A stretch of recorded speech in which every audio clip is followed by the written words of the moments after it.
Kanglei thriller mayam butaram nokchari wari asi Delhi ki Noida da leiba nithari ko jaga amada Thokhiba tabada yamna aki tujungba fawba case ama khangni mafam asida nupa amana angang taramari amadi nupi macha amabu hatoklaga thongduna chakhibagi case amani matau karamna kari maramdagi amadi victim sing adugi imung manungda justice fangkhibra haibasi video asibu yangminarga khangminarsi 2005 da Noida police station da Zatin Sarkar ko bamiyoy amana mahaki machanupi chahi tara mari surabai pinki gi missing report file dawnaba laklammi mahaki machanupi asi mayumda hanjalak taba numit ini surabani adu police officer aduna asumna hairiklammi nangi machanupi asi masak matau yamna fazai mahak nupa amaga soidan jalamgani noi bengali sing asdi asumaina toina tawguni haina karimna duna case adu registered fawba tobiramde thoudok asi thokraba numit kharengi matungda nandalal kobunu pa amana magi machanupi mafam khangna mangkhibagi missing report tawba police station asida laklammi adubu mamang tawkhiba matawgum registered tawgi muhutta mahakpu chaiduna tanthoroklammi asum tawduna case asisu registered tawramde 2004 dagi 2006 fawbda miyoi nifu henmana missing report tawnaba Noida police station asida laklammi adubu case ama fawba register tawkhide matam asidani angang amagi matungda angang ama mathang chap manaba mafam asidagi mangkhibani hairiba mafam asi nithari kauba apikpa khungang amadani Noida sector 31 da mangkhiba angang sing asi hairiba mafam asidagi loina mangkhiba ngaktani nongma angang singna cricket sanaba matamda hairiba mafam asigi nakanda leiba nala amada cricket ball asi tasilami ball adubu makhoina thibada miyoi buki makhut manba kakthatlaba khut fanglami mafam aduda misu yamna tilami amadi police su lakdami police sing na mayam dhairami ngasai fangliba du yongi makhutni aduga karigumna khoina miyam ge marakta akiba paw sandoklabadi nakhoibu jail thajangani matang asida karigumba khara thamjaramge hairiba mafam asi water tank amagi makhada leiba nalani aduga masigi hek nakanda leiba yum masina businessman amagini miyoi asigi maming Moninder Singh Pandher kawi mahaki yamna chawba transport ki business amalei amadi Noida police station amadi mahaki marakta yamna achetpa marisu leiribani maram sing asina makhoina case ama fawba register tawdribani karigumba register tawba tarabadi wahong pahong sa thagdarubasi mahaki mathakta oigadawribani mangkhriba ngang sing amadi fangliba khut asi serial killer amagi thawongni haibsi kanamata khangamni Noida gi sector 31 asi nakal amadana inakaira khunba yum chaun leiba mafamni aduga nakal amadana lairaba apikpa yum macha saduna lei hairiba mafam asibuni nithari khungang haina khangaribasi mafam asida leiba miyam asi ayamana migrant ngaktani nongmagi afangba thabak inkhang suduna leiba ngaktani miyoi kharane rickshaw thauri khara amana auto aduga khara amana yansang na pi yonduna hingnaba lanthengnari 2004 gi hawna nithari khugang asidagi angang mayam ama mangkhibagi case mayam ama leiribani mamanaba singa sanaba thokhibadagi hanjilaktaba khara amana achapo leiba chatkibagi thiba khangkhidaba ngaktani matam asida sector 31 da faklang sing asi mangkhiba angang singi poster na pit thalami aduga nakan namadana police na missing report ama fawba file tobiramde maramdi nithari da leiriba angang yamna lairabana maram oiraga yumdagi chenkhiba khara amana yumgi miyoi singa khanaraga chenkhiba masigi maraksida mayumda amuk matam khara leiraga hanjilakpasu yawribani masi mayamsina police singna missing report file tawrabadi makhoi thibada arembana matam mangani haiduna karimata tawdribani nongma nandalal kobunu pa amagi chahi kunithoi surabi machanupi payal asi ayuk job interview ama chatkibadagi numidang pung mapal tara fawma hanjilaknamde pakhaladuna mahakna machanupi phone da hanjin call tawrami adu phone adu switch off leirami nandalal mayumdagi thoraktuna manak nakta leiba miyoi singda machanupi ubra haina hanglammi auto driver amana mahaki machanupi edu D5 da drop toramani haina khomlakhi makhutta sel amata yaudabana yum adugi manung changlaga sel hangugani haina changki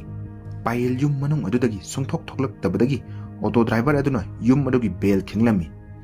yum aduda thabak sunaba leiba miyoi ama tholaktuna pail dinga saina chatkhra hairaglammi adu auto driver aduna di mapanda tholak kanamata ukide matang asida asoiba karigumba khara leire habsi nandalal na khanglammi Nandalal police station da chattuna pawsing adu tamlami adubu D5 palakpada Nandalal bu karim naduna tanthoroklami D5 asi Muninder Singh Pandher gi mayumni Muninder yum asi marak marakta thabak leiriba matamda khaktar lagi aduga yum asi bu sangduna leiriba asi Surinder Kolinani matang asida Nandalal maning handana chain kide mahakna senior police officer singi manakta chattuna prime minister's office amadi president letter irami masina maram oiraga tha manga gi matungda FIR register tawnaba court na police da order tawrami mamangda pangiba wafam Muninder amadi Noida police yam naknaba mari leibana magi mathakta thijen khochin ba amat tawramde maram asina case asida CBI su yaruklami tha manga hena henjin kibana CBI gi mukhutta proof amata leiramde adubu 2006 da Payal gi phone asi active oirakhi police na phone gi IMEI number asi track tawruga leiribani Maharashtra gi mafam amada auto driver amana pairamki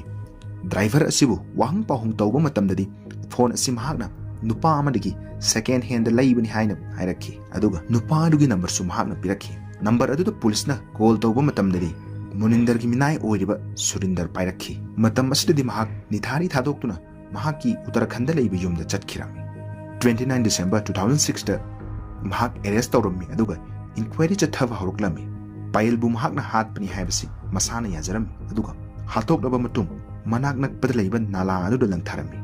matam asida sector 31 gi nala asi chahi ani hena sengdok pidabadagi funjinduna lambi da ising overflow tawduna chelami nala sengdok pa miyo singna nala asibu sengdok pa matamda chap manaba chekhaw mayom mayam ama fanglamki chekhaw sing adu hangdoktuna yengma matamdadi miyo bagi kakthatlaba hakchang gi part sing iskal 38 yawm thengnaki hakchang sing adu postmortem tawnaba police na thakirami postmortem report matung inna hakchang 13 amadi nupi masa singini aduga makhoi sing asi chahi 15 makha ngaktani aduga makhoi singi marakta amadi chahi 15 mathaki oirami amadi masi Payal gi hakchang aduga wafam amana hakchang sing asi chap manaba mawungda amadi yamna haina kaklami harib khukak asi doctor natraga sak pamiyo sing khaktana ngamgani haibu khanglami aduga masi miyo amana crime sing asibu tawuni haibu su confirm tarmi harib na la asigi nakanda leiribasi Muninder Singh Pandher gini aduga victim singi imung manungdagi tamlakpa wafam singi amadi homjinba information singi matung inna mangkriba ngang sing asi Muninder Singhi mayum manaktagi ngaktani information mayam ama compile tawruba matungda police na Muninder gi yumda search warrant ama order tawrami mahak yum masida angang gi khomuk firol amadi school bag sing phanglammi masiga loinena magi yumda laptop ama su phanglamni aduga laptop asida yamnaba Muninder na nupi masa singda nattabli chatpagi video mayam ama su phanglam maram masina Muninder pusu police na arrest tawrami adubu magi mathakta thamliba allegation mayam asi deny tawrami mahak na hairami ayamba matamda magi Chandigarh da leiba yumda lei thabak leiraba matamda khaktada Noida da leiba yumda lakpani amadi angang singi maramda karimata khangdi haina haira